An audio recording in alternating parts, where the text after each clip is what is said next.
Quezon City, Philippines. Your news, current affairs, and public service channel, Margo TV Philippines, live.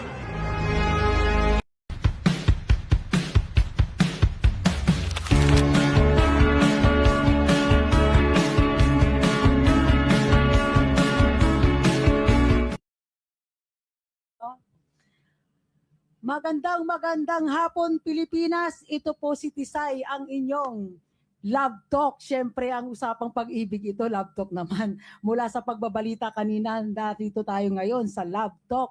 At siyempre babatiin ko si Sir Jigs Magpantay, Ma'am Maruha de Aziz, Sir Randy, ang aming direktor at saka si DJ, Tita Nessie at saka si Ma'am Ellen. No?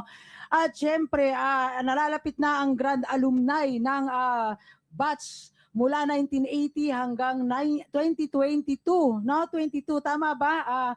Ng Panggalangan National High School diyan sa San Carlos City, Pangasinan. Santos Yangarum si kayon. Amen. Yun, no? At syempre, ipapasok natin ang video ni Madam Istinelli Samson mamaya. At kanina ay nabati ko na kayo dyan, no? Nakita ko na kayo, nabati ko na kayo. So kung nanood kayo mula umpisa, no, makikita nyo ko na binati ko isa-isa ang nandyan. Baka sabihin nyo, ay hindi ko kayo binabati. Di ba?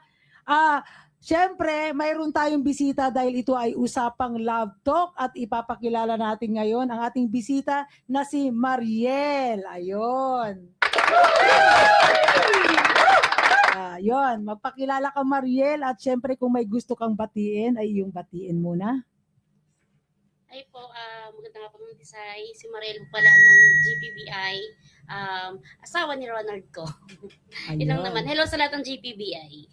Ayun, ang ating guest ngayon ay asawa ng aking kasamahan dito sa Margo TV Broadcasting Network, ang aking kasangga sa balita na si Ronald ko. Ayun, malupit na.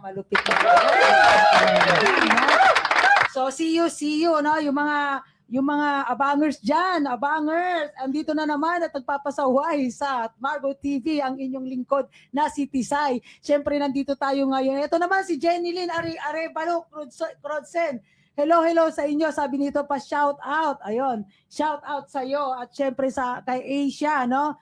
Asia kasi tayo ay nasa Asia ngayon, di ba? Di ba? So syempre, no, usapang Love Talk ito. Itungkol ito sa usapang pag-ibig, no? Pag sinabing Love Talk, no? So Mariel, ilang taon na kayo ni Ronald ko? 10 ma'am, 10 years and pahaba pa. Wow, 10 years. Palakpakan naman natin, no? Nakalipit naman, 10 years, ano?